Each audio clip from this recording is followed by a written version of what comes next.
Bismillahirrahmanirrahim. Assalamualaikum warahmatullahi wabarakatuh. Alhamdulillahirabbil alamin wa bihi nasta'in wa ala umuri dunya waddin wassalatu wassalamu ala asrofil anbiya'i wal mursalin amma ba'du. Puji syukur kehadirat Allah Subhanahu wa taala yang telah memberikan rahmat hidayah serta taufiknya serta inayahnya kepada kita semua sehingga kita bisa berkumpul walaupun masih terhalang oleh layar-layar yang sedang sampean gunakan. Selawat salam mari kita tujukan kepada Nabi besar Nabi Baginda Muhammad SAW karena kita meminta syafaatnya di yaumul kiamah kelak. Amin. Langsung saja kita memasuki presentasi pertama. Yang bertugas kami persilakan. Oke, poin yang pertama yaitu tentang pengertian etika pemasaran dan etika bersaing. Etika pemasaran adalah prinsip-prinsip, nilai-nilai, dan standar-standar perilaku yang harus dipatuhi oleh para pemasar. Kode etik ini biasanya menyatakan setidaknya secara umum standar etika yang harus diikuti oleh semua orang dalam perusahaan tersebut ketika berurusan dengan pelanggan dan orang lain. Kebanyakan perkumpulan profesional juga memiliki kode etik. Sebagai contoh, yang pertama yaitu Kode Etik American Marketing Association meliputi topik-topik tanggung jawab pemasar, kejujuran dan keadilan, hak dan kewajiban dalam proses pertukaran pemasaran. Yang kedua, konsep etika syariah dalam pemasaran merupakan sebuah disiplin bisnis strategis yang mengarahkan proses pencitraan, penawaran, dan perubahan value dari suatu inisiator kepada stakeholdernya yang dalam seluruh prosesnya mengandung akad dan prinsip-prinsip muamalah dalam Islam. Sepanjang hal tersebut dapat dijamin dan penyimpangan prinsip-prinsip muamalah Islami tidak terjadi dalam suatu transaksi atau dalam proses suatu bisnis, maka semua bentuk transaksi ataupun apapun dalam pemasaran diperbolehkan. Pada etika bisnis non-syariah, para perilaku bisnis bisa saja melakukan etika bisnis sesuai dengan apa yang mereka rancang, sedangkan dalam etika bisnis syariah itu mengacu pada prinsip-prinsip muamalah Islami. Persaingan usaha dapat diartikan sebagai perseteruan atau rivalitas yang terjadi antara pelaku usaha yang satu dengan yang lainnya. Dalam kamus manajemen terdapat dua jenis persaingan bisnis, terdiri dari yang pertama, persaingan sehat adalah persaingan antar pelaku usaha yang akan mengedepankan etika-etika bisnis.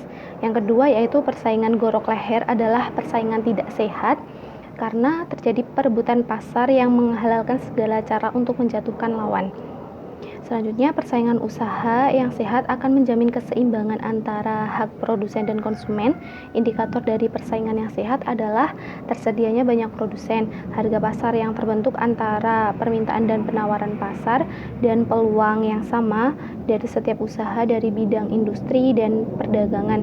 Adanya persaingan yang sehat akan menguntungkan semua pihak termasuk konsumen dan pengusaha kecil dan produsen itu sendiri karena akan menghindari terjadinya konsentrasi kekuatan pada satu atau beberapa usaha tertentu.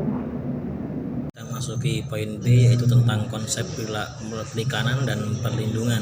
Di sini konsep perikanan itu suatu upaya dalam mempromosikan produksi yang telah diciptakan atau yang telah dibuat oleh suatu produsen seperti itu. Selanjutnya itu tentang di sini ada beberapa kategori dalam bentuk perikanan. Yang pertama yaitu quality advertising. Yang selanjutnya price advertising dan brand advertising dan prestige advertising. Di sini quality advertising berarti mutu, bagaimana mutu dari barang itu baik atau bagaimana di sini. Berarti dia lebih meningkatkan mutu dari barang tersebut. Selanjutnya itu price advertising. Pastinya itu aspek harga, aspek-aspek yang harus dipenuhi dari barang tersebut. Selanjutnya itu brand advertising. Brand berarti kita bisa melihat merek dari barang yang telah dijualkan atau yang akan diperjualbelikan. Selanjutnya itu prestige. Pasti berarti itu prestige barang itu tersebut bagaimana bagus apa tidak atau bagaimana itu selanjutnya dari barang tersebut. Selanjutnya dari layanan masyarakat. Di sini pula lebih dari masuk ke dalam penyelarasan publik atau tentang bagaimana kita bisa baik dalam pengiklanan atau pengefektifan. Di sini dibagi menjadi 3. Yang pertama kemungkinan diskusi. Di sini berarti bagaimana kita harus melakukan atau membuat gaya dari periklanan itu untuk penekanan dalam keunggulan dari iklan-iklan yang telah dilakukan ataupun yang akan kita lakukan. Misalnya itu eksklusif. Nah, bagaimana atau eksklusivitas yaitu tentang kita bandingkan dengan beberapa produk lainnya untuk menjadikan produk kita itu bagaimana kita bisa menarik dari konsumen tersebut.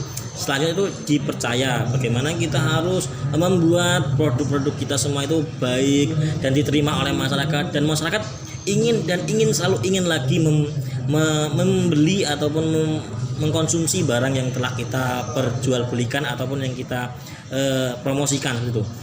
Selanjutnya itu masuk dengan perlindungan konsumen dalam sebuah barang. Di sini kami menjadi 3, yaitu barang harus berkualitas. Di sini berarti bagaimana produsen harus memiliki atau membuat citra dari produsen itu sendiri tidak boleh mencedera itu kualitas barang yang telah diciptakan seperti itu, dan otomatis lebih meningkatkan lagi barang yang telah diperjualbelikan seperti itu. Selanjutnya itu pemenuhan hak konsumen. Di sini konsumen meminta apa ataupun bagaimana, berarti produsen harus memenuhinya, seperti produksi harus baik, pengolahan harus bagaimana, itu harus kita penuhi untuk mengambil kepercayaan dari produk tersebut, dari konsumen yang membelinya seperti itu. Selanjutnya standarisasi mutu. Di sini adalah menjaga kualitas. Berarti kualitas dari barang tersebut harus terjaga. Lebih baik apabila ada memiliki ketemuan atau pertemuan antara barang itu jelek ataupun kurang baik, berarti bisa diperbaiki lagi ataupun kualitas bisa diunggulkan lagi dan kualitas lebih diperbaiki seperti itu. Mungkin dari kami hanya seperti itu. Apabila kurang lebihnya kami mohon maaf. Wabillahi taufiq wal hidayah. Wassalamualaikum warahmatullahi wabarakatuh.